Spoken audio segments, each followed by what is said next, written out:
नमस्कार मित्रों, आदर्श शिक्षण संस्थान जोधपुर में आप सबका हार्दिक स्वागत एवं अभिनंदन। आज हम कक्षा अष्टमी के गणित विषय के अंदर प्रश्नावली 2.4 के अंदर प्रश्न संख्या हमने 3 तक तो क्लास में किए थे और एक आपको होमवर्क में दिया था। तो आज हम प्रश्न देखते हैं 5वां। तो 5वां प्रश्न है हमारा, 5 प्रश्न है, सोबो की माँ की आयु सोबो की आयु की 6 गुनी है। 5 वर्ष बाद सोबो की आयु उसकी माँ की वर्तमान आयु की 1/3 हो जाएगी। उसकी आयु ज्ञात कीजिए। देखो, जैसे अपन को प्रश्न कह रहा है वैसे हम करेंगे। सबसे पहले पूछा है सोबो की माँ की आयु सोबो की आयु की 6 गुनी है। मतलब सोबो की माँ की आयु कितनी है? सोबो की 6 गुनी है। तो सोबो की आयु पता होगी तब उसकी माँ की आयु हम सोबो की आयु की 6 गुना करेंगे। तो हम किसको x मानेंगे? सोबो की आयु। तो यहाँ क्या लिखेंगे? सोबो की वर्तमान आयु। सोबो की वर्तमान आयु क्या मान लेंगे अपन? वर्तमान आयु मान लेंगे x वर्ष। क्या मान लेंगे?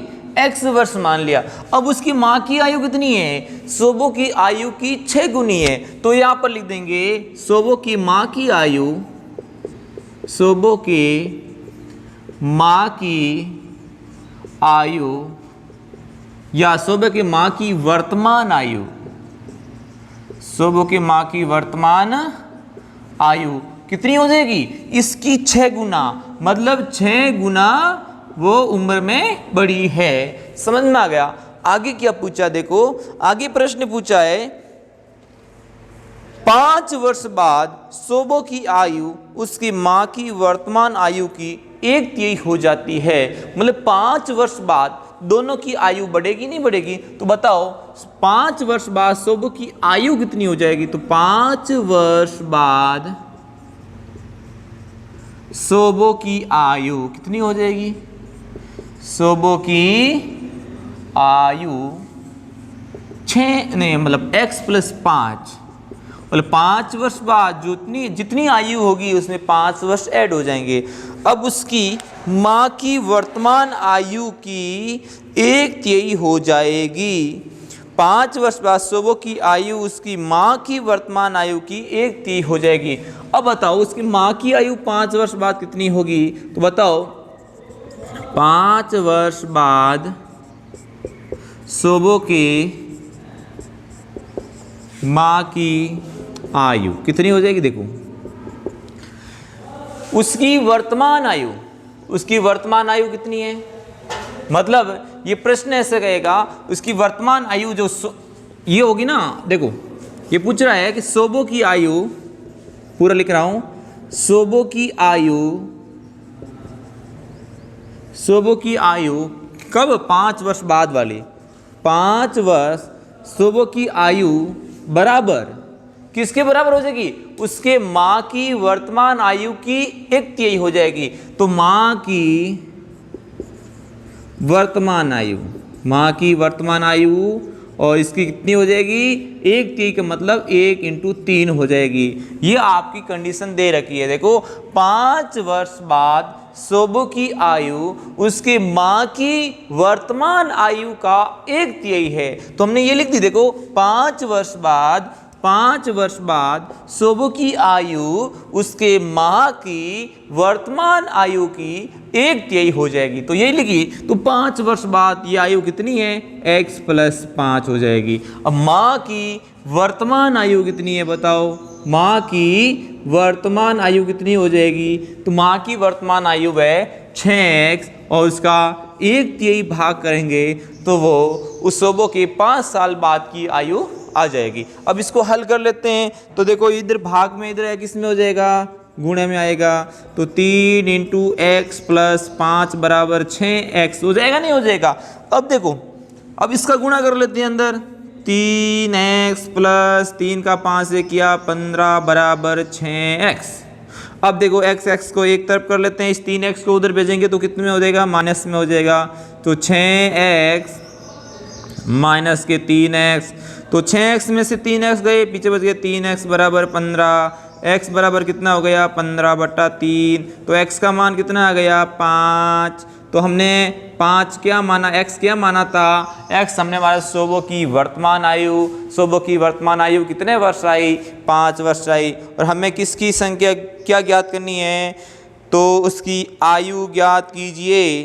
तो बताओ किसकी आयु पूछी है, सोबो की पूछी, हमने बता दी। अब उसकी माँ की आयु कितनी होगी बताओ, तो सोबो की माँ की आयु होगी 6x, मतलब जो x की वैल्यू है, जो सोबो की आयु, उसका 6 गुना कर दो तो 6 पंजे 30 वर्ष हो जाएगी उसके माँ की आयु। तो इस प्रकार ये हमारा प्रश्न संख्या कौन सा है, 5वां प्रश्न है। अब देखते हैं हम अगला प्रश्न संख्या करते हैं 6। तो हमारा अगला प्रश्न है 6। महुली गांव में एक तंग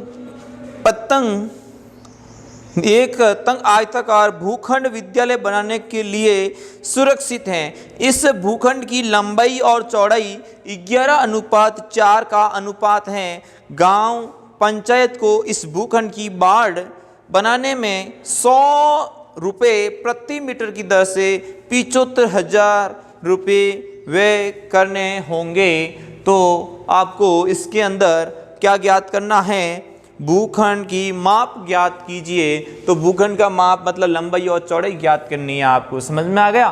तो देखें इधर सबसे पहले अपन क्या करेंगे, जो अनुपात दे रखा है तो वो अनुपात लिखेंगे। आपको भूखंड की लंबाई और चौड़ाई का अनुपात, तो भूखंड के लंबाई व चौड़ाई का अनुपात कितना है, 11:4। तो हम इसका चर मान लेंगे, माना अनुपात को हमेशा संख्या बदलने के लिए क्या करते हैं, माना अनुपात क्या हो जाएगा, x। तो बताओ लंबाई कितनी हो जाएगी, तो हमारी लंबाई हो जाएगी 11x, मीटर में है तो मीटर लिख देंगे, और चौड़ाई कितनी हो जाएगी 4x मीटर।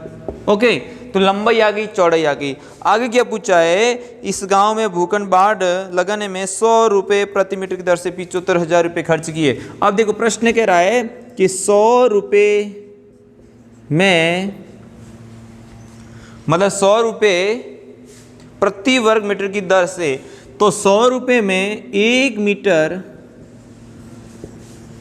बाढ़ लगाने,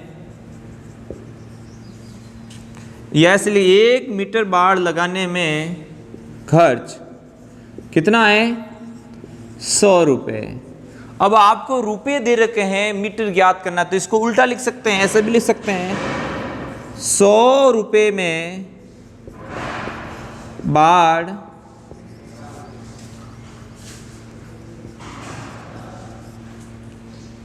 लगाई गई माप कितनी होगी बताओ, 1 मीटर। मतलब 100 रुपये में कितनी बाढ़ लगेगी, 1 मीटर लगेगी। तो हमारे पास कितने रुपए दे रखे, 75,000। तो 75,000 रुपये में बाढ़ लगाई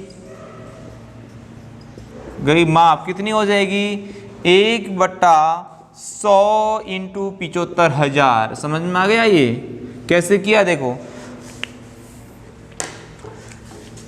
100 रुपये में 1 मीटर बाढ़ लगती है, तो 75,000 में कितनी लगेगी, 1/100। तो सबसे पहले 1 रुपये बाढ़ के लिए क्या होगा, इस 100 के अंदर 1 का भाग देंगे, फिर 75,000 का ज्ञात करने के लिए कहेंगे 75,000 से गुणा करेंगे। अब बताओ इसका इससे गुणा किया तो कितना गया, 750 मीटर। ये क्या हो गया, पूरा माप हो गया, परिमाप हो गया, भूखंड का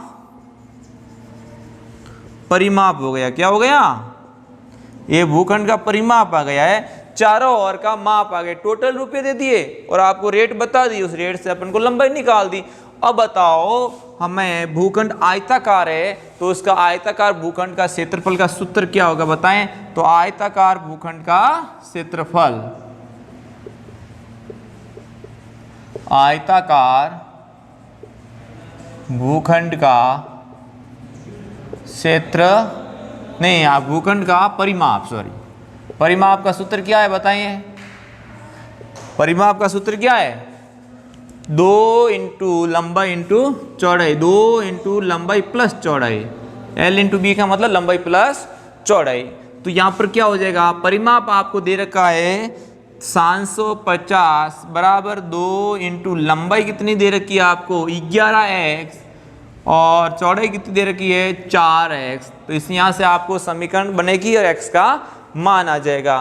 तो यहाँ पर क्या हो जाएगा, दो उधर गुणा में इधर है, किस में हो जाएगा भाग में। 250 में मैं किसका भाग दे दिया 2 का, तो यहाँ पर क्या हो जाएगा, दोनों को जोड़ेंगे तो 15x, इसमें 2 का भाग देंगे कितनी बार जाएगा 3 बार, पीछे हो गए 15 7 बार मतलब 375 15x। तो यहाँ से x का मान क्या आ जाएगा 375/15। 15 का भाग इसमें दिया तो 15 का भाग इसमें कितनी बार गया 15 एकम 15 15 दुआ 30, 37 में से 30 गए 7, पीछे हो गए 75, तो 15 पौने 75 25 मीटर आप में x का मान आ गया 25।